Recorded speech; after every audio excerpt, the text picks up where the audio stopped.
May Dillon here live on my personal, and then we upload it to my YouTube channel at Melissa May Dillon. If you are on, this is better lighting.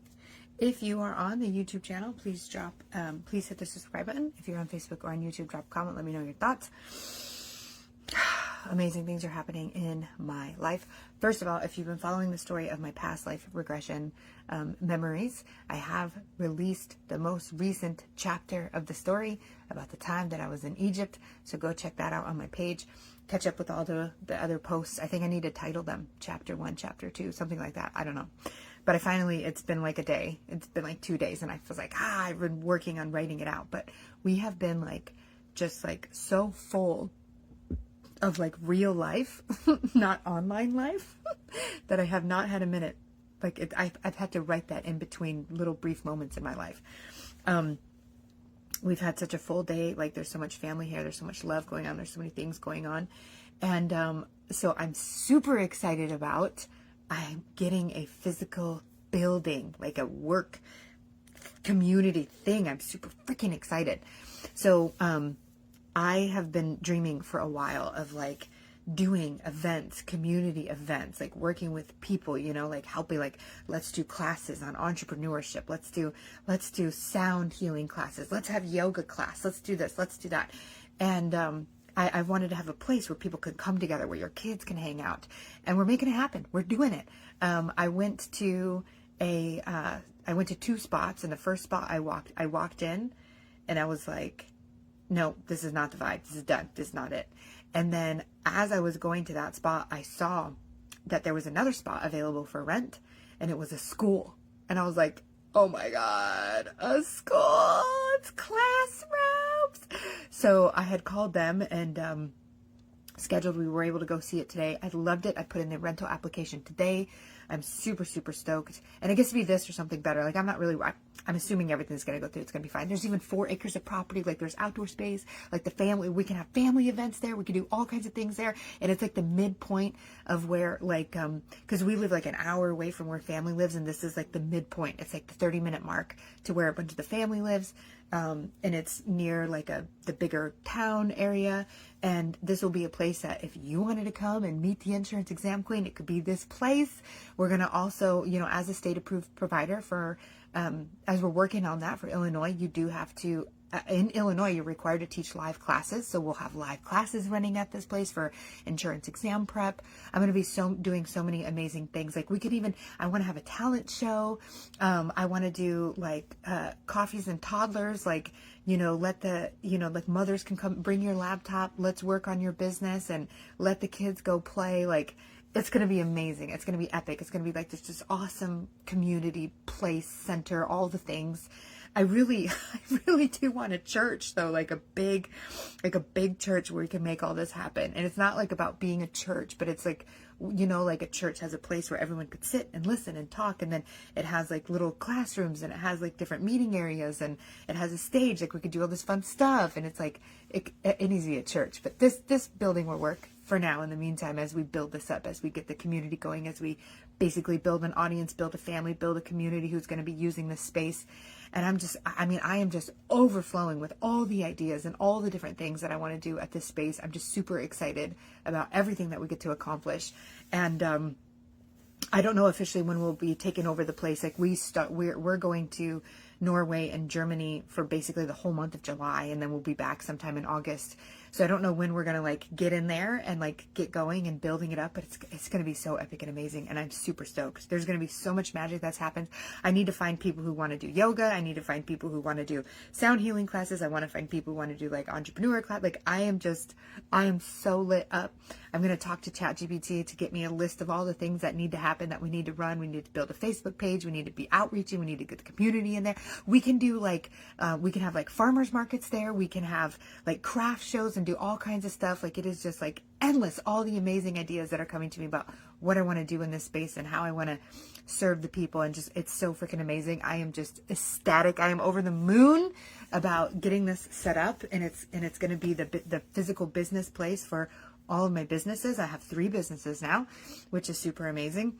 And we have the insurance exam queen. We have Eve, Evolved, virtual education. I haven't really talked about that one yet, but that is going to be the state approved company.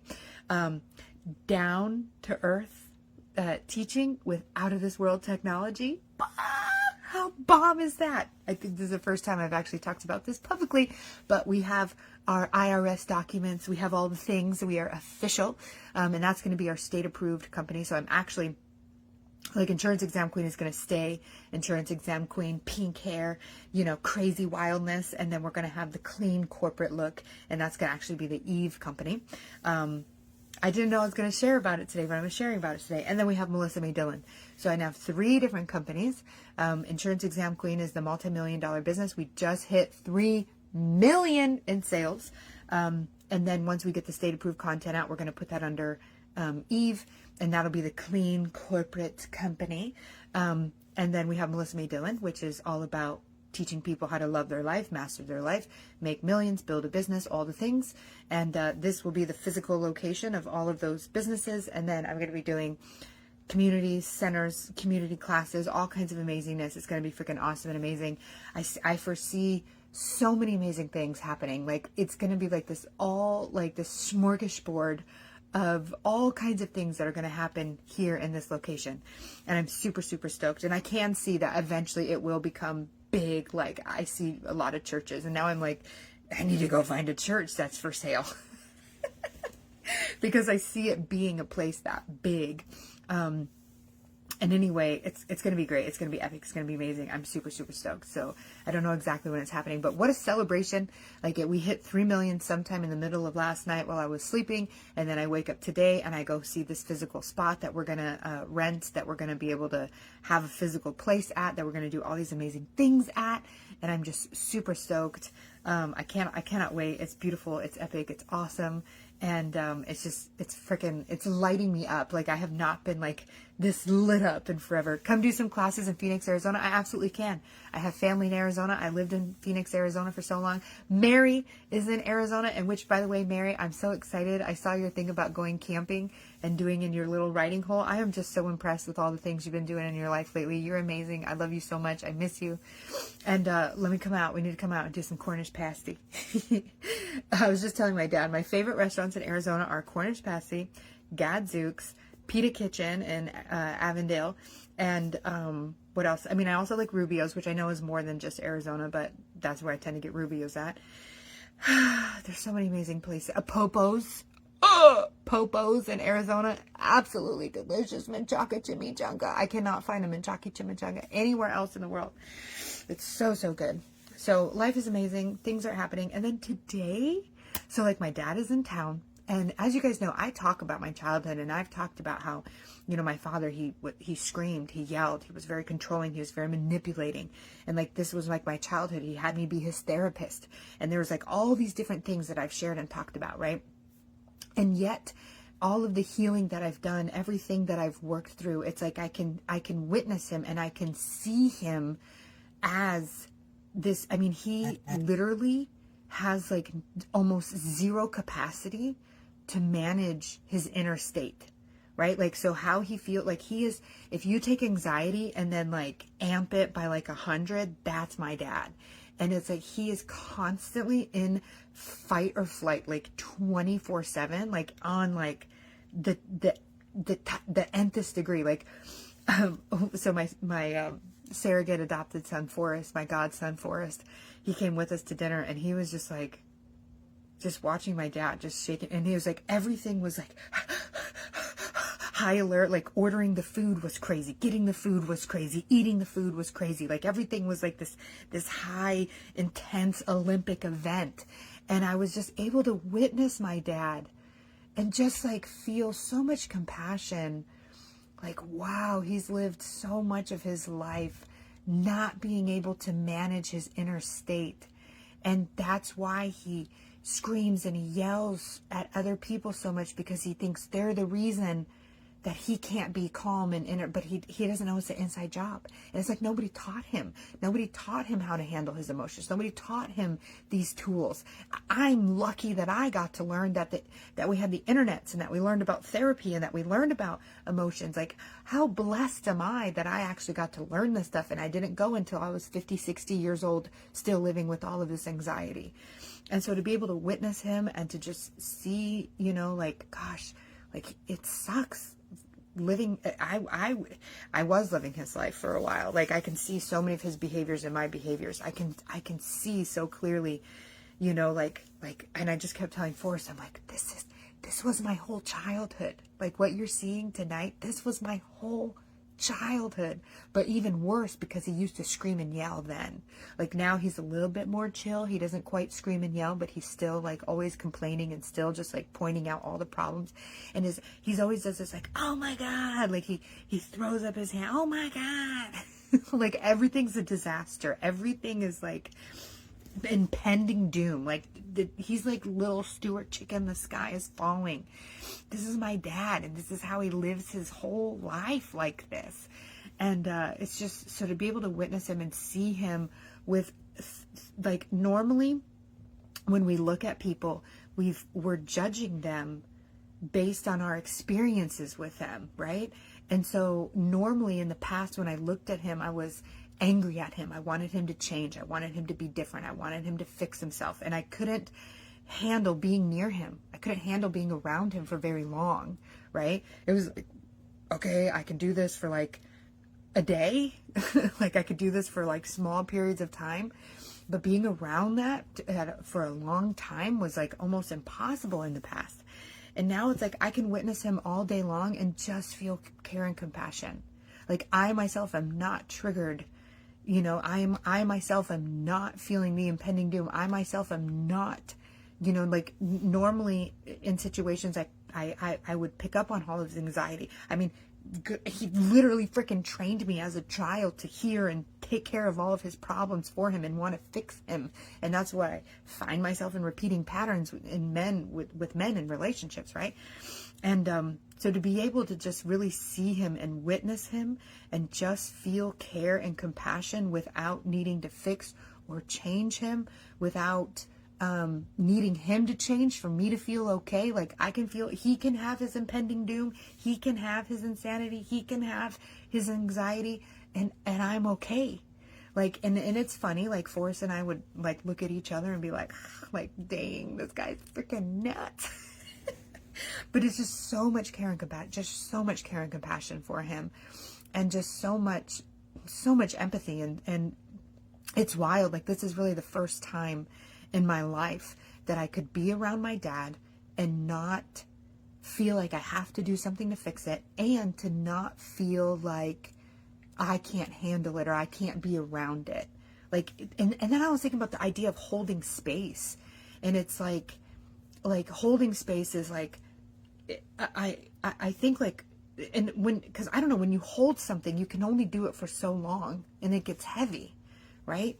And so I was talking to ChatGPT about what is holding space, and it's more like, instead of the idea of like having to make space for another human to hold the space that they have, it's like how it's so difficult, I feel, for us to exist and allow someone else to exist and not feel like their existence is hindering yours. Like, how, and that's why it's like the whole idea about holding space is like allowing their existence to exist without impacting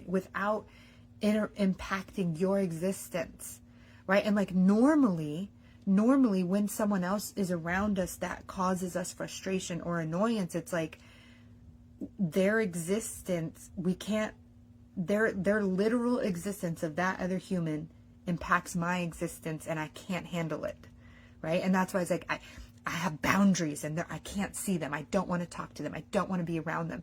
And it's because you cannot allow them to exist and you to exist at the same time. It's like, if they exist, I can't be around.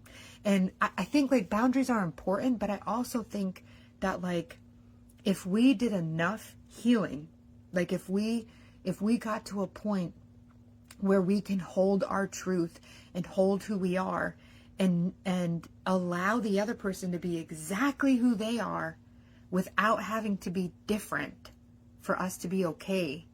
Like, and again, I don't think, I'm not trying to suggest that you should be around someone, you know, that is unsafe or, you know, abusive to you or anything like that. But just like, I think so many people, and I even see it within my own family, they cannot be around certain people because they can't allow the other person to exist how they are. They can't witness them how they are because they need them to change. They need them to be different in order for them to feel okay. And I've been that way. I definitely have been that way. And I'm not making judgments of anyone, but I'm just seeing things a little bit differently now, where it's like in the past, I would only have been able to tolerate my dad for so long because he couldn't exist while I existed. Like, I would have to open space or hold space, and you can only hold something for so long. But just allowing them to be what they are, who they are, what they do, without it impacting me directly, without thinking that I can't be around, he has to change, he has to be different, he has to do something, he can't speak like that in order, and he has to change this, he has to change that, he has to change this for me to be okay to be around him.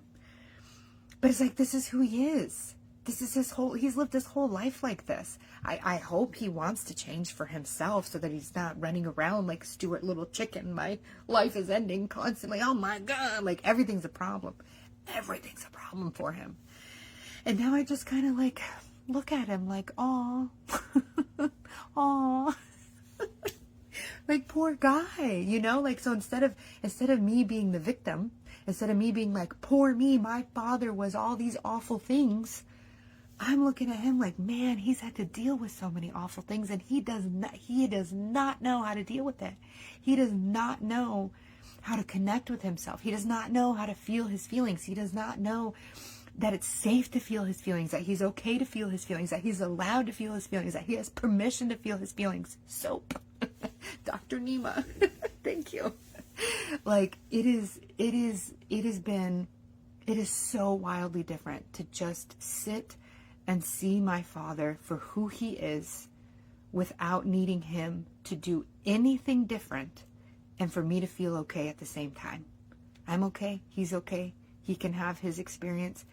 I can witness him, and I can just hold compassion for him without requiring that he has to change, and without pushing myself down, without making myself small, without changing. Like, I'm not changing who I am. I'm not saying things differently. I'm not putting on little gloves for him. I'm not diminishing myself. I'm not making myself small. I'm existing exactly who I am in my house, how I want to be, doing what I want to do, and allowing him to exist how he is. He gets to exist. I get to exist. I don't need him to do anything different for me to feel okay in my own body. I'm okay in my own body. I don't need him to do anything different for me to be okay in my own body. And in the past, it was required that someone else has to do something different for me to be okay in my own body. That's enmeshment. That's a problem. That's a problem. If other people have to be different for you to feel okay in your own body, you are not in control. They are. If other people have to change for you to be okay in your own body, they have your power. You don't have your power. So take back your power. See them with care. See them with compassion. Allow them to exist and be who they are without it invalidating your truth and who you are. They're allowed to exist. I'm allowed to exist. I don't need them to be different. They don't have to act different. They don't need to talk different. And I'm who I am. I wish more women had the courage to get out of victimhood the way you are. You know, I am courageous, but I think like courage is, I just know that like I have to talk about it. I have to talk about it. I have to share it. I have to. Like I am an open book. I am just everything. I will tell everything. I will share everything. It's beautiful. It's beautiful to open up, and it's beautiful just to allow, and it's beautiful to learn, to grow. And more than anything, I want to be a witness and a testimony of what is possible. I want to be a witness and a testimony. I used to scream. I used to yell. I used to belittle. I used to demean. I used to intimidate. I used to do all kinds of awful things. I made children cry on purpose as a public school teacher in America. I have, done, awful things to my partners, to my adoptive daughter, to like people in my life. And it's like, I don't do any of those things anymore. I don't want to do those things anymore. I was able to shift. I was able to learn. I was able to grow. I was able to evolve. And now I can witness my father being who he is without having to change, given everything he did to me as a kid. He literally asked me the other day, do you feel rejected? Like, did I make you feel rejected? And he was scared of the answer because he knew the truth. He was, and I was able to hear him ask that and not feel like anger or not feel like I think most people are like just wanting their parents to own up, right? Like they need their parents. You need to own up to what you did to me. And I don't require that of my dad anymore. I don't require that he has to do that because I don't know if he can even own up to his own stuff, right? Let alone like he's suffering, like he's already suffering. And that's the thing too, is like people, and this is so much of what Dr. Nima teaches, is like we are the perpetrator and the victim, always. Depending on which way we're looking at it, depending on what angle we're coming from, we are the perpetrator and the victim. And once I really realized that and took ownership of that, and it's like I can hold care and compassion for myself, for having been the victim, for having been the perpetrator.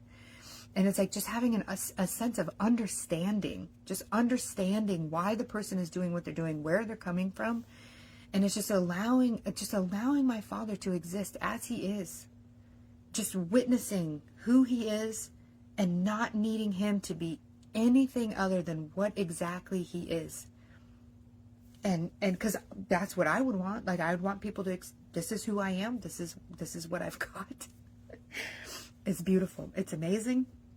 Incredible transformations are happening for me, happening within my marriage, happening within all my relationships.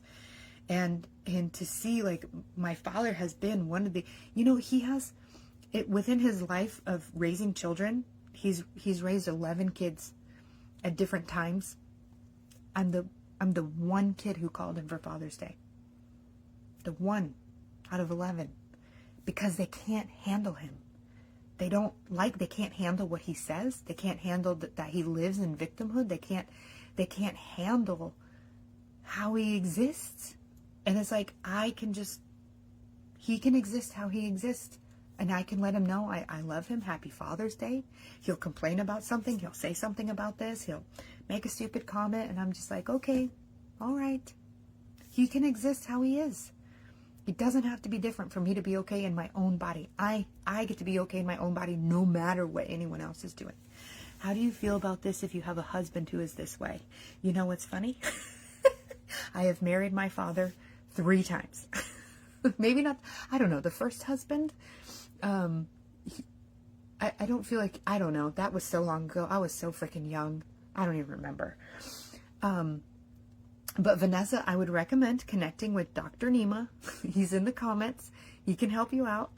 And so like my husband has a lot of the same traits that my father had growing up, because this is what trauma does. It has you repeat patterns. It has you get into the same familiar grooves, the same familiar relationships, the same familiar, situations that you grew up in. So I grew up in anger, intensity. I grew up with a man who wanted to tell me all of his problems and have me fix them, or have me, just share love on him. And so I've repeated those same relationships. So actually David and I, my husband right now, we are working very hard on healing our trauma bond. We have trauma bonded together, and we're working together with Dr. Nima. I don't know, he's working really freaking hard. I'm working really freaking hard. I think we're going to be okay. I think it is possible to be able to heal those things, But yeah, girl, it's me too. I feel like my man is now so much like my dad. Yes, exactly. Now he has to want to choose to heal. But in the meantime, Vanessa, you can work on yourself, and you can either prepare yourself to leave or prepare yourself to heal if he also wants to heal. I don't recommend that anyone stay in your relationship if it doesn't feel right. If you want to get out, if it's unsafe, definitely leave, you know. But I think it is possible for people to have healing together. And I think David and I are on that journey. He's really working hard. I'm really working hard. And I think we're going to be okay. But I'm going to be okay if we're not okay. Like, I'm going to be okay if we have to leave or I have to separate. Because I definitely don't want to stay stuck in a cycle of constantly hurting each other or constantly feeling, you know, like unsafe, or constantly like just butting heads. Like that's not fun. I don't want to live my life that way. I've seen people stay in, you know, horrible, toxic relationships for really, really, really, really, really long times. And I have no desire for that, you know. And to that point, I was actually listening to Dr. Nima talk about, he was doing, what was it called? It was codependent, maybe it was I forget what it was, but it was something about toxic relationships. And he was saying, like, a secure partnership. So someone was like, I just want to be a secure partnership. It sounds like heaven. And he was like, don't do that to yourself, because even secure partnerships are going to have conflict. There's going to be moments, like, we're human. There's going to be moments of conflict. There's going to be moments of frustration. There's going to be these moments, but it's how you repair and heal after them that determines, is it a secure relationship or not? So don't, and this is another thing that Dr. Nima has talked about too, is like, happiness, right? Like, I just want a life that is just happiness, right? Or I want a dream job. I want to dream, like, there's gonna be things, right? Like, not every part of running my multi-million-dollar business has felt beautiful and epic and amazing. Like, there's some real hard, difficult things I have to go through to build my business. It's more or less my capacity to be able to handle the difficult things, to be able to hold the difficult things, to be able to allow myself to be okay through these difficult things and not think that something difficult ruins everything. I think that's definitely been a mindset that I have had in the past, where everything is ruined. It's all ruined. As soon as something happens, it's all ruined. It's all ruined. It's all ruined. Right? Like, if everything's not perfect alignment, perfect angel numbers, perfect this, perfect that, then it's all ruined. I'm wrong. I'm bad. And I've allowed that to leave. I've allowed myself to be human. I've allowed myself to have mistakes. And I don't even know if they're mistakes, really. I've allowed myself to just exist as I am without thinking that it's ruining or taking away from anything else. You know, it's just like, we're human. We're going to have a full spectrum of experiences, right? There's going to be pain and beauty. There's going to be, you know, sadness and laughter. Like, all these things exist in this human experience. It's not all one-sided. And as soon as you think that, you know, I think that's most of our problem, is like, we think that there's going to be a point where we hit ultimate happiness and then there's no other problems after that. If I just make this amount of money, if I just have this, everything will be perfect. And that's actually, we separate ourselves from it. We put it on a pedestal and then we can't have it because we've set it so far away from us, you know, that we think that if we think that our life will be perfect after we achieve if we make a dollar amount, or we achieve something, or we have a certain business, like, you can't get it because you've put it out of the realm of reality. You're right there. Like, I talk all the time about reality. Like, I don't live in reality, but like, I don't live in reality of things as in, like, you know, I can make multi-millions even though, you know, I've never made multi-millions before. I don't know. I'm not, that's not a good example, but like, the human existence is going to come with a full spectrum of emotions, and you will have experiences in which you will feel all the spectrum of emotions at any time. Your pet could die, your friend could die, your husband could die, you could have a car accident, your house could burn down. Things are going to happen. Things are going to happen. And it's our ability to expand our capacity to feel and accept all the possible things that can happen. Like, I've really been, this past month has really been like, difficult thing. Can you still feel gratitude? Can you still enjoy and appreciate your life? Can you still be happy waking up to your life every day? And the resounding answer has been yes, yes, yes, yes, yes, yes. I can handle difficult things. I can handle big, huge emotions. I can handle all the full spectrum of human emotion, and I can be okay. I can handle big moments of pain, and I can be okay. I can handle big scary things happening, and I can be okay. It's just ultimately I'm going to be okay. It's all part of the human experience. It's all part of existing and living. The pain allows us to see the beauty, right? If all we had was beauty, if all we had was laughter, if all we had was this, it wouldn't even feel that good because there's no contrast, right? We have to have contrast for something to feel really good, right? In order to feel incredible about something, we need to have felt bad about something. Feeling incredible, like I always love to quote Snoop Dogg, what is the truth without a lie? Like if we didn't have any amount of sadness, if we didn't have any amount of pain, then joy, excitement, and beauty would not be as colorful. It would not be as awesome.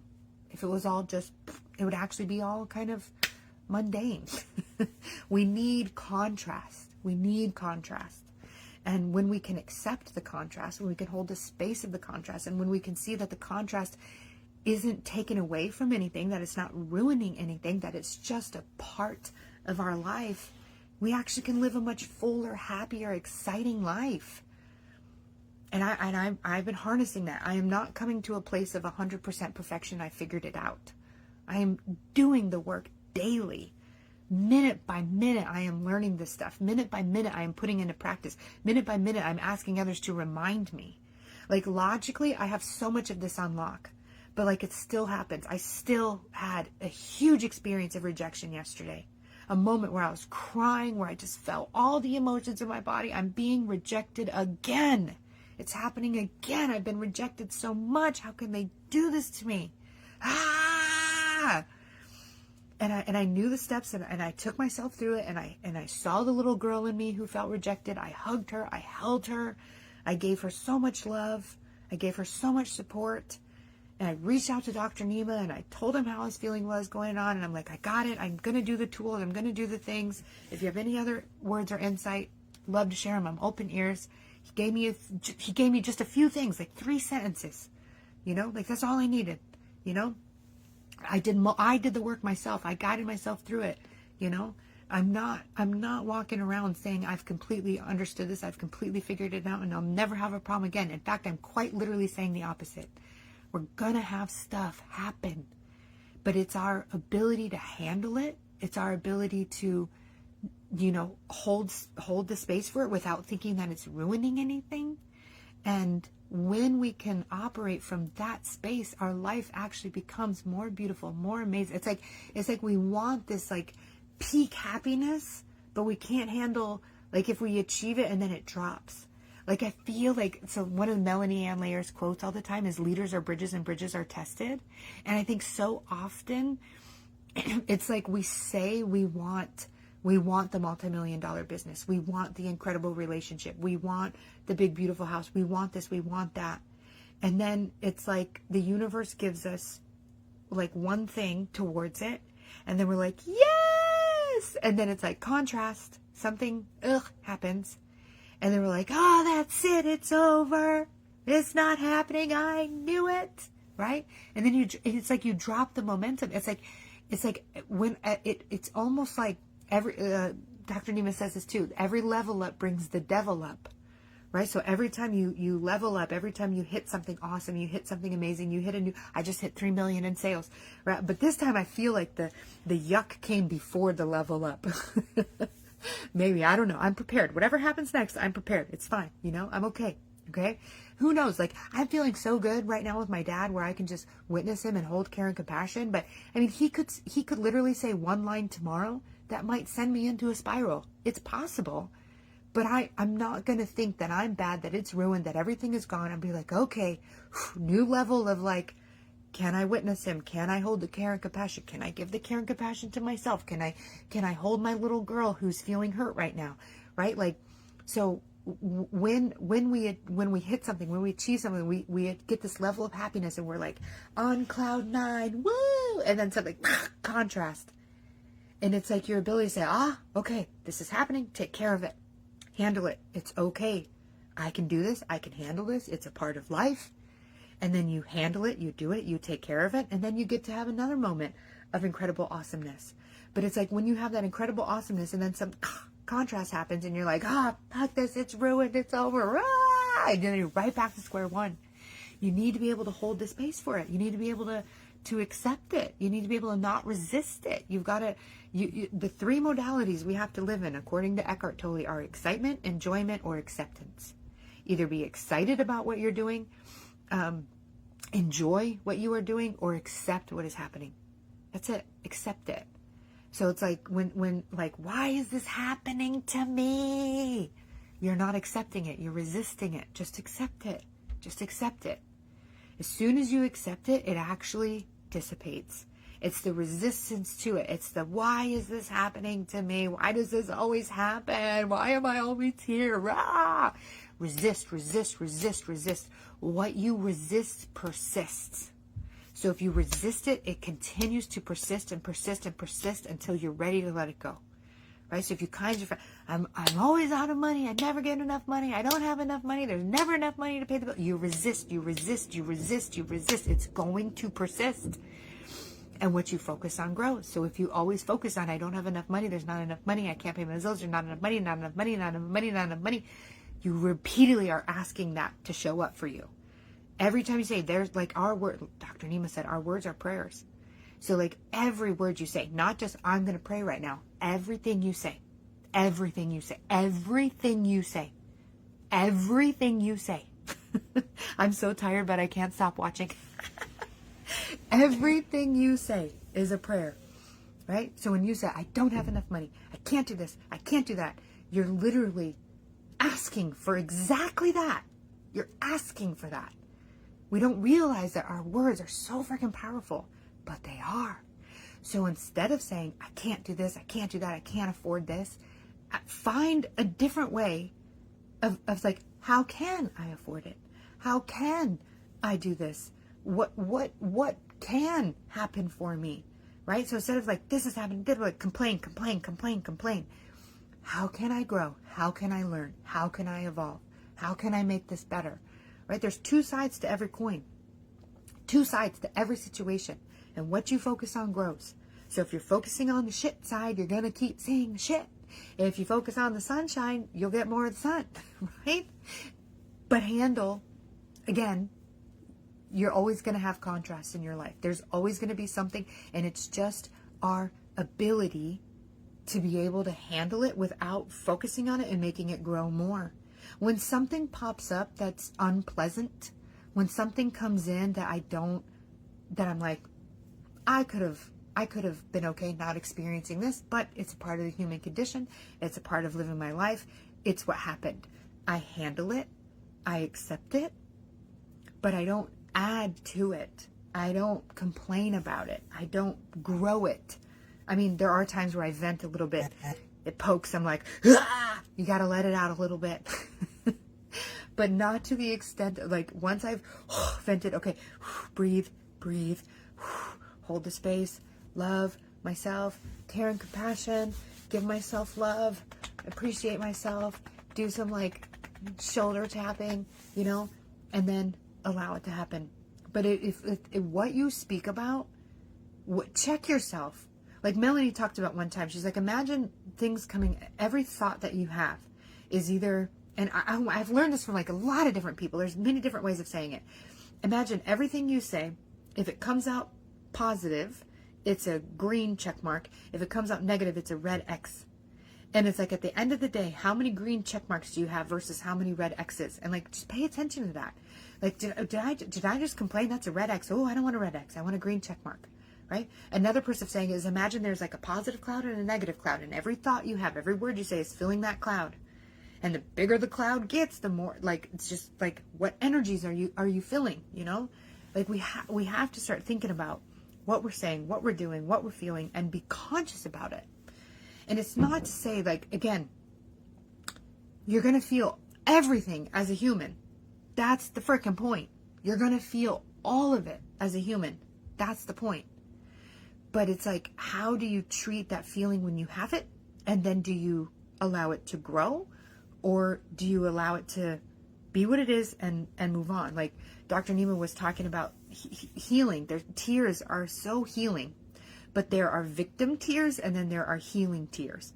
The victim tears is, woe is me. This always happens to me. Nobody cares about me. The healing tears are the care and compassion for the you who didn't receive the love when they need it, who didn't receive the repair when they need it, who didn't receive the care and compassion when they need it. And you give that to them now, and you hold your little child and you see, you know, the things that they didn't receive when they needed them, and you love on them and you cry for them.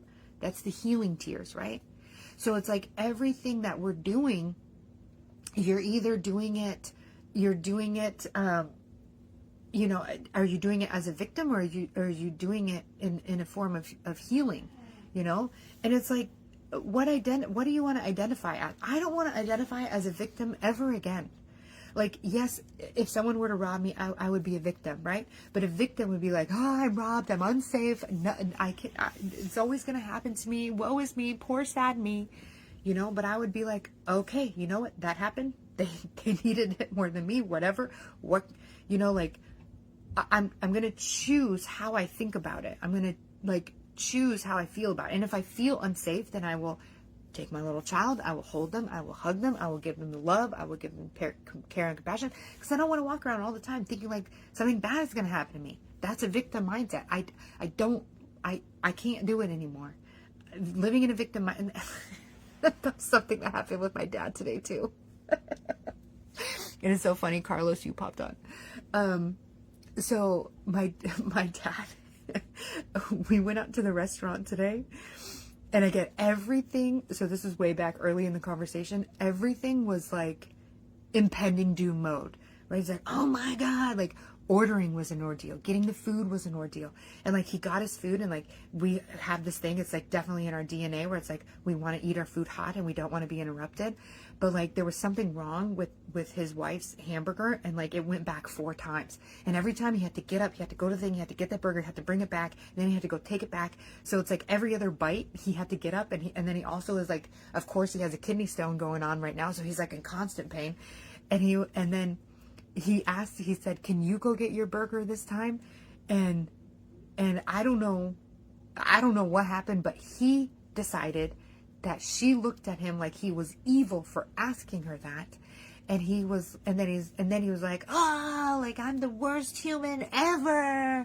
So now I have to go get the food, and my kidney, and I can't enjoy my hot food. He like blew this thing out of proportion.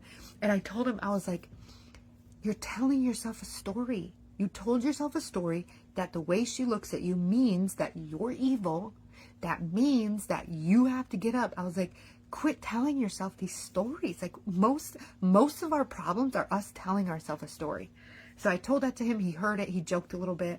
You know, I don't know how much healing he's going to be able to do, but I do know I can see him with care and compassion, and I don't need him to change for me to feel okay in my own body. I can feel okay in my own body regardless of what he is or isn't doing. Regardless.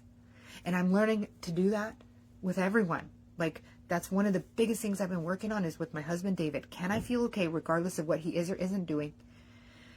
I don't need him to change for me to feel okay. I can completely allow him to exist and me to exist. And nothing has to be different for us to exist and be okay. He may never change. My dad may never change. He may never heal. He may never grow. He may never evolve. He may always see himself as a victim. And it's so funny because he always talks about how people see themselves as victims. But he may always be that state. Can I still love the man who tried to father me? Who tried his very best without an education and emotions, without education and mental health, without anyone in his childhood giving him proper care and compassion? Can I see him as a human being who suffered in his own childhood, who had no freaking idea what he was doing when he had 3 kids? Like, can I see that side of him and be okay and feel care and compassion for him and not sit here and blame him for all the problems I have in my life? Yes, I can do that. I can do that. Yes, I can be the more emotionally mature one. Yes, I can be the more responsible one for the responsibility in the relationship. I'm the only one who called him. I'm the only one who called and said Happy Father's Day. I'm the only one who can witness him and not feel angry and upset and annoyed or frustrated with him because of the stupid things he says or how he, operates, or everything's impending doom, It's just wild. And it wasn't always this way. I'm learning, I'm growing, evolving, caring, compassion, loving on myself, witnessing my little child when she feels something. And tomorrow it's going to be even more insanity because we're going to the zoo. And there's going to be like 15 of us. Like my mom, my birth mom is going. My birth father is going. His wife is going. My husband's going. Nanny's going. Friends and family are going. We're all going to go. It's tomorrow's my daughter's birthday, and we're going to take her to the zoo. And who knows? But I'm just going to operate in. They can be who they are. They can operate how they're operating. I don't need to fix them. I don't need to change them. It is not my responsibility. There might be some, my dad has already expressed, I was like, I owe your mom some apologies. Yeah, you do.